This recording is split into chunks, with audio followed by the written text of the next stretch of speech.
Supergirl Season 6, Episode 8, titled Welcome Back, Kara. Now, this episode is, of course, the return from the big hiatus, and we got the final 12 episodes of not just the season, but the show as a whole, because if people don't know, Season 6 is the final season of the show. And for it coming back, it's a fine episode. It's good. It's a good episode. It's one of those situations. It's one of those episodes where the superhero, the villain of the week, the threat that's going to acquire them to have the action sequence of the episode or two, isn't that well telling.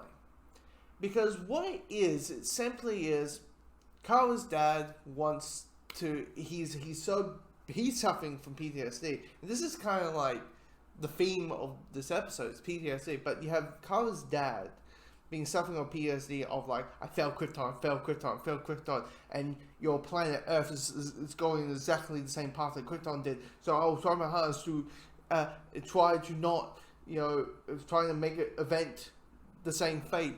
And your oceans, you're just dumping rubbish everywhere, so I'll try and fix it. And it goes south. He accidentally creates a giant, like, garbage monster. I don't know about you, but that is Villain of the Week. That is we want to do a PTSD episode, but a lot of people probably, our audiences expect Supergirl to fly and punch something every episode, so she's going to find a monster full of trash, ladies and gentlemen. A monster full of trash.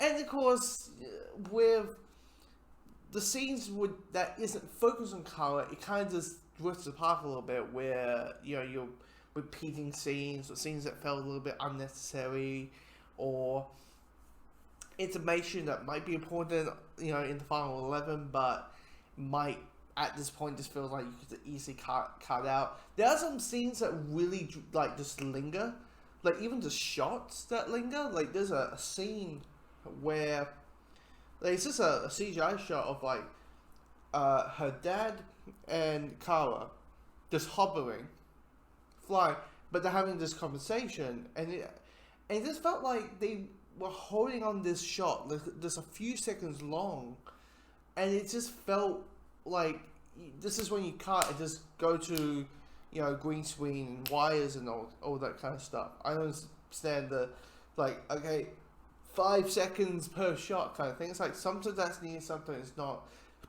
Sometimes it's a little bit like, okay, are you gonna make cut? I mean cut right here. I mean cut right here. Okay. But the things I did like about this episode is Kara's side, Kara's story of it. Her suffering from PTSD, being inside the Phantom Zone, and how dealing with the Phantoms and being there, and how she felt helpless and cold and lonely, and felt essentially here's a person that for 5 seasons has been full of optimism and for bringing hope to humanity and seeing the good in people and all that kind of stuff, but then is slightly altered and slightly questioning herself or her motives. Even though they're good motives, she's like, I'm not probably helping anyone anyway. And because it kind of clashes, and you get this whole PTSD side of things. And she, doesn't want to think of phantoms. Doesn't just want to forget about it, don't want to deal with it. But because she is able to report it, and it's been a recent thing, it comes up, and she immediately gets a assignment to deal with them.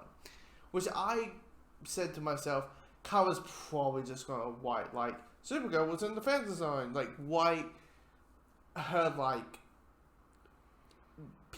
her, vomit paper of what she'd gone through and what she felt, but have the eyes of she interviewed herself situation, but that didn't happen. mean, the final scene between Alex and Kara was really good. Once again, went like a few seconds too long. There's like a good 10, 15 seconds I could easily cut. Just 15 seconds. So these scenes of this episode felt like, okay, it's like, guys, this is when you cut the scene. You don't need to have the whole thing in there. But anyway, but yeah, it's good. It's fine. I love the scene. This is like this is like a little joke side of things. But you know, Kara says, "I don't want to think of phantoms. I definitely don't want to deal with any phantoms in Star Wars. Definitely in a Star Wars prequel." And I'm like, so does the 1996 Billy Zane film The Phantom count? Because that's dealing with a phantom.